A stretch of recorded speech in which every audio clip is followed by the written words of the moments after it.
Hey, Wilmot.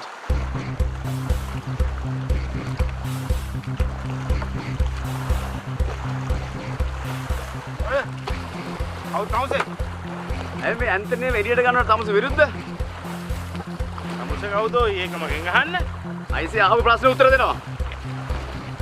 දැන් මූණකට පොඩි කරගන්න නැතුව යනෝ යන්න. මම ආවේ Thomasගේ මූණකට පොඩි කරලා දාන්න. අද කිව්වේ?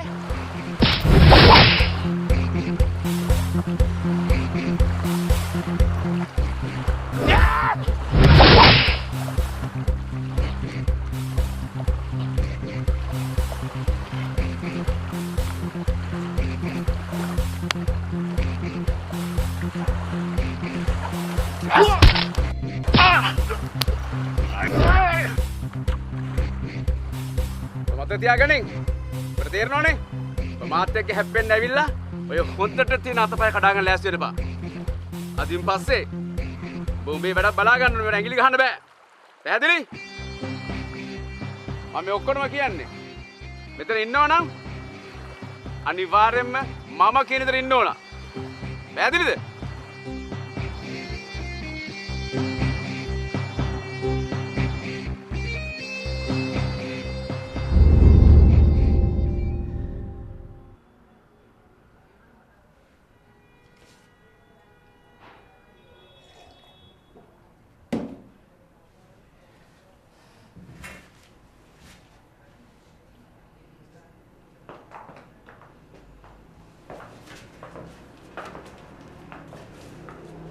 ඇයි මහත්යෝ නිකුරුනේ මම මේ විදිහට තියාගෙන ඉන්නේ?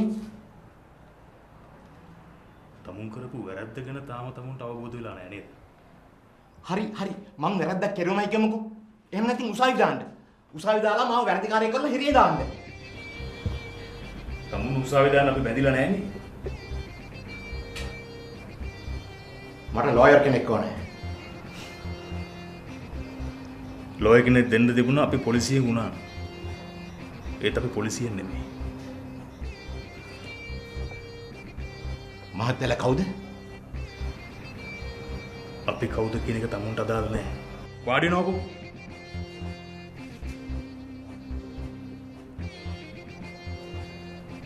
ෂාර්, අර ෆොටෝස් ටික වෙනන්නේ නැහැ.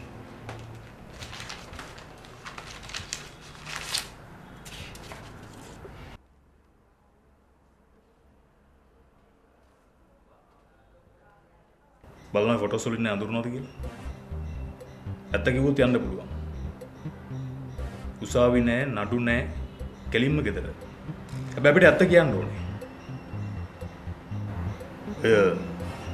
ආයුධ ගෙන්නන හදේ උතන ඉන්නවද? නෑ. ඒකාවත් මම හඳුරන්නේ නෑ. නිකම් බොරු කියන්න ලෑස්ති වෙන්න එපා තේරුණාද? තමුන් හිතනවා තමුන් කියන දේ අපි විශ්වාස කරනවා කියන.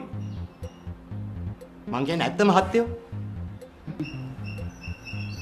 මෙයා ඇත්ත කියන්නේ. තවත් මෙයාගෙන් ප්‍රශ්න කරන එකෙන් වැඩක් වෙන්නේ නැහැ.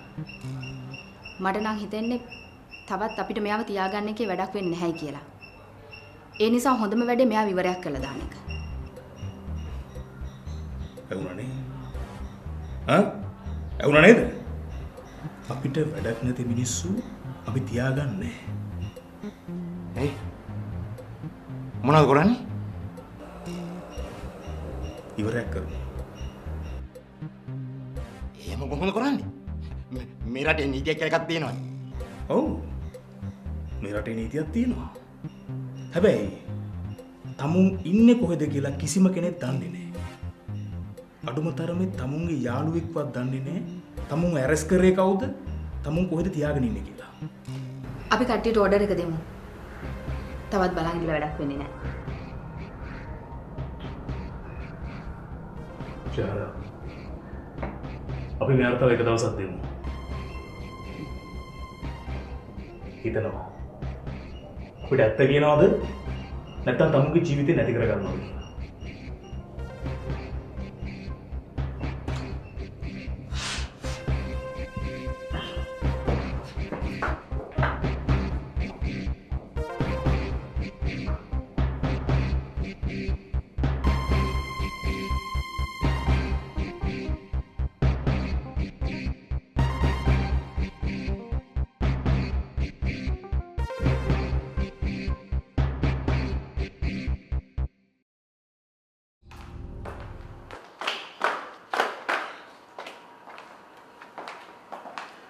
ලෑස්තිලා නෙදින්න මගෙත් එක යන්න. ඔයා මාව කොහෙද එක්කගෙන යන්නේ? මගේ ඔෆිස් එකට. මගේ ඔෆිස් එක කියලා කිව්වට අපේ තාත්තගේ ඔෆිස් එක. හැබැයි ඒකේ මටත් ඔෆිස් රූම් එකක් තියෙනවා. නැත්තම් හිතයි මම තවත් බොරුවක් කිව්වා කියලා.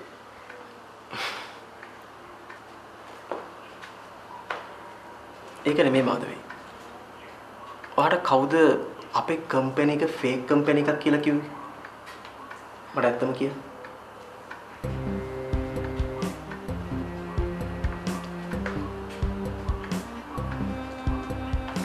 තාත්තා නේද?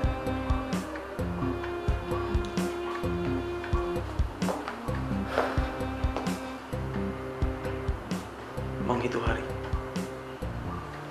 අයියෝ එහෙම කියන්නේ? අපි මුලින්ම ඔයාගේ හිතේ තියෙන සැකේ නැති කරලා ඉන්න. මාධවී මං අහපු දෙයට ඔයා අකමැති වෙන්න පුළුවන්. ඒක ඔයාගේ කැමැත්ත. ඒ වුණාට ඔයාගේ හිතේ මං ගැන වැරදි චිත්‍රයක් මැවිලා තිනවට මං කැමති නෑ. මං කිසිම දවසක කිසිම කෙනෙක්ව රවට්ටපු කෙනෙක් නෙමෙයි. බොහොම අවංකව ජීවත් වෙච්ච කෙනෙක්. එහෙම කෙනෙක්ට මේ වගේ චෝදනාවක් ආවම හිතට සෑහෙන වේදනයි. ගොඩක් දුකයි. ඔයාව මට විශ්වාස නැත්තේ නැහැ. ඒ තාත්තා එහෙම කිව්වම ඔයාට උනත් තේරෙනවානේ. ඕකේ. යා. අපි ගිහිල්ලා ඔයාගේ හිතේ තියෙන සැකේ නැති කරගමු. හරිද? මොනවද කල්පනා කරන්නේ? යමු. මං ගැන වැරදියට හිතන්න එපා.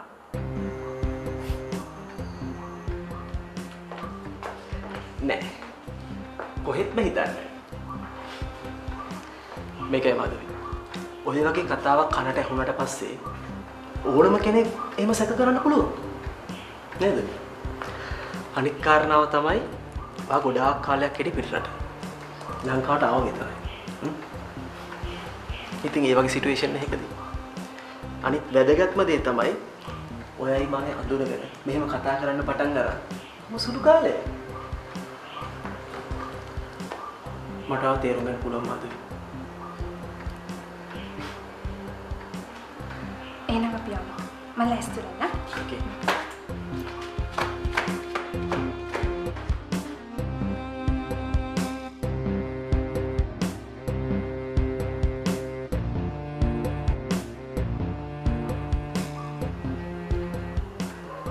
අපි එනවා.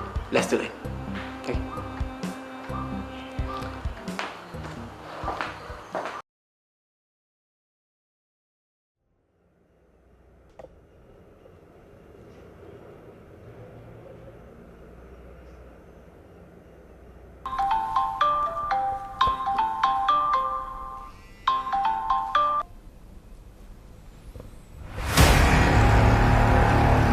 Hey. අපි සේරම ලෑස්ති කරුවා. යකින් පාත් එකට එම් කරන්න පුළුවන් තැනකින් ගියකුත් ගත්තා. එතන සේෆ්ද? ඔව් ලක්ෂණ ෆ්ලැට් එක. කාගේ නමටද ගත්තේ? බුරු නමකට. ඒ හින්දා ප්‍රශ්නයක් වෙන්නේ නැහැ. ඒක හොඳයි. දැන් ඉතින් වැඩේ කරන එකයි ඇත්තේ. ස්නයිපර් ගන් එකක් ඕන කරලා තියෙනවා. මම ලැබෙන්න සලස්සන්න. කොච්චර දුරට තියන්න ඕනේද? මීටර 750ක් විතර. හරි. මං තැන කියන්නම්. ඇවිල්ලා ගන්නවා. අද හෙටම වැඩේ කෙරෙයිද? ඔව්. හෙට උනත් දෙන්න. ඒක හොඳයි බා. මං අරුල්ල ගෙන්න ගන්න මිනිහා වැඩේට ලෑස්ති පිට ඉන්නේ. කල්පිටේ වැඩේ ආයෙත් පටන් ගන්න ඕනේ. බයස්ල බඩු ඉල්ලනවා. ඒක කරන්න පුළුවන්. කොහොම හරි ඇන්තනි වෙලියට ගන්න ඕනේ. ඇන්තනි වෙලියට ගත්තොත් වැඩේ ලේසි. ඇන්තනි වගේ පළපුරුදු වෙන මූදු යන්න පුළුවන් කෙනෙක් අපිට නෑ තාම. හිතනවද මිනිහා එළියට දායි කියලා? ලොකු බලපෑමක් කරොත් එළියට දාන්න වෙනවනේ. එන මන් තියනවා. හොඳයි බං.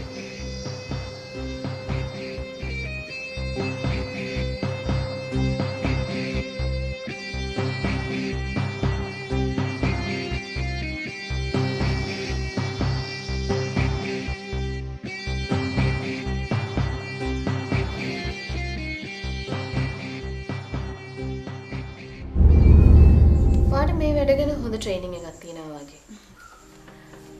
ආමි ට්‍රේනින් එකක්වත් ගත්තද? ආච්චිලි මට විහිළු කරනවා.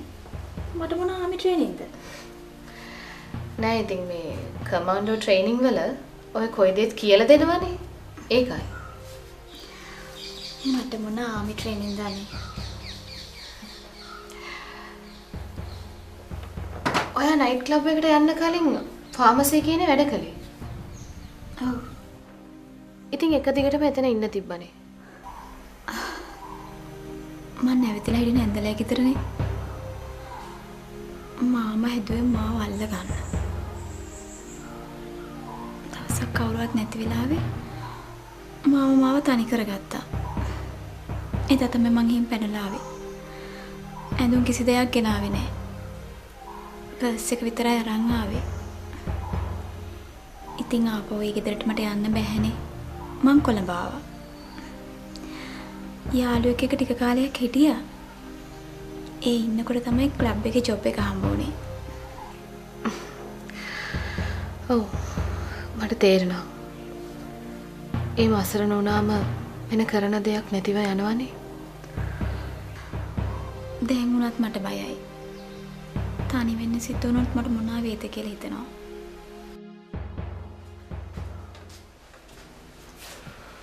මට අවසරට මට පිටත් වෙන්න වෙනවා. මෙච්චර ඉක්මනින්? අයි කොහෙද යන්නේ? කොළඹ. කොළඹ? කොච්චර අමාරුවෙන්ද පැනලා ආවේ? අයියා ආපහු ගියත් ඒ හොයපු කට්ටියට අහුවෙයි. මම ඔෆිස් එකේ ගිහලා යන්නේ. ගිහලා ආපහු එනවා. කාටවත් මම දකින්නේ නැහැ. මොනවනතේ පයිසම්.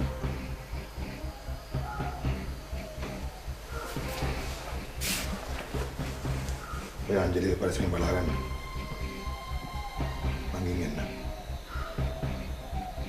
හරි. මම මෙයා බලාගන්න.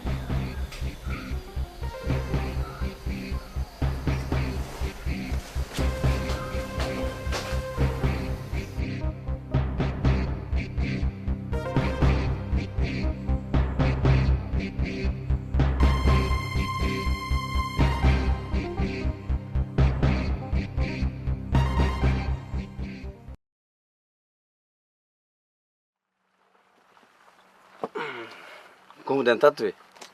සේරම ලෑස්ති මහත්තයා. අපි හෙට උදේම පොලිසිය ගාවට යනවා. අපි මේ කල්පනා කරේ පාරත් බ්ලොක් කරනවාද කියලා. ඒක හොඳයි. කරන දෙයක් දැනෙන්න කරන්න ඕනේ. රයිට්? පොලිසිය කිව්වොත් ඇන්තනි අයියා පොලිසිය නෑයි කියලා. එහෙම කියයි. පුළුවන් තරම් ඉල්ලීම් කරන්න ඕනේ. ඉල්ලීම් කරන්න. ඒ විතරක් නෙමෙයි. පොලිසිය පැත්තටම ප්‍රශ්න තල්ලු කරලා දාන්න ඕනේ. පොලිසිය අපේ අයට ගහයිද දන්නේ මම මීඩියා වලට එන්න කියලා තියෙන්නේ. මීඩියා ඉන්නවනම් කිසි ප්‍රශ්නයක් වෙන්නේ නැහැ.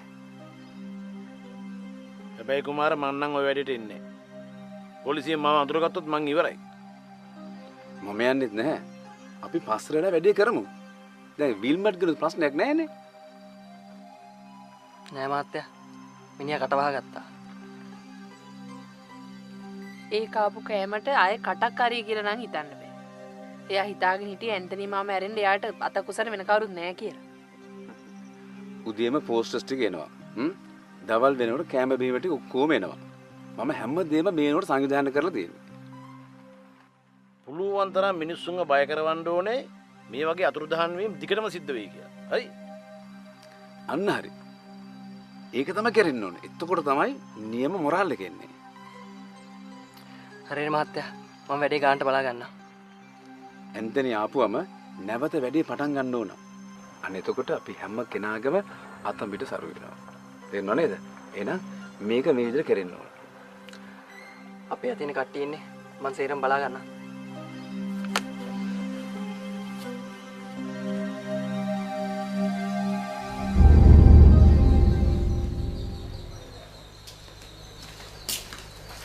අයියේ අංජලිට තනියෙන් වැඩක් කරගන්න පුළුවන් එකේ මාත් එන්න අයියත් එක්ක. පිස්සුද? ඔයන්න ඕනේ. මතකයිනේ. එදා ස්ටේෂන් එකේදී අයියා බේරුනේ මන් නිසා. ඔන්න ආපහු ආවුනොත් එහෙම වෙන්නේ නැහැ. එහෙම වෙන්නේ නැහැ කියන්නේ කොහොමද? ඔන්න මාං හිටියොත් නම් මොන හරි දෙයක් කියලා බේරෙන්න පුළුවන්. අනික ගෑනු ළමයි කෙනෙකුට සැක කරන්නෙත් නැහැ. මං ඔයාට කිව්වනේ මං යන්නේ මං වැඩ කරන තැනකින් කියලා. ප්‍රශ්නයක් වෙන්නේ නැහැ. අනේ මන්දා. මට හරි බයයි අයියේ. බය වෙන දෙයක් නැහනේ. අයියේ. අයියට මොන හරි වුණොත් අංජලිට මොකද වෙන්නේ? ටිකක් හිතන්න. මට මොකුත් වෙන්නේ නැහැ. ඔයා ගෙදරට වෙලා අංජලිය බලා ගන්න. මම යන්නම්.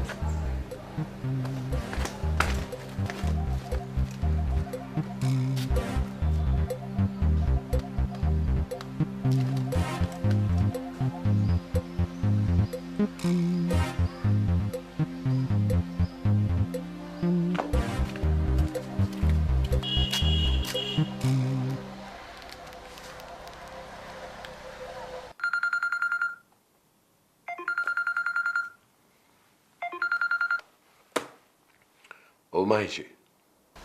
Hello sir. අරුල් කොළඹින්න පිටත් වුණා මේ දැන්. කොළඹෙන්න?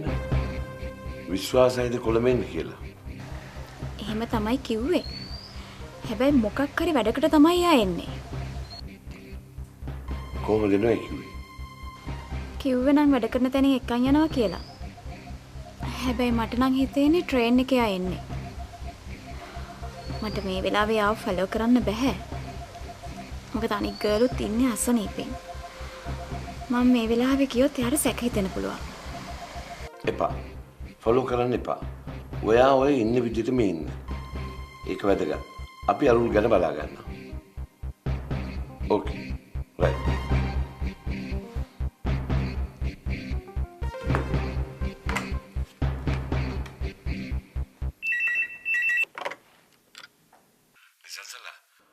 රණුකටයි රජුට එන්න කියන්න පොඩ්ඩක්. ඕකේ සර්. මිස්ටර් අනුක රජීව් එක්ක සර් එන්න කිව්වා.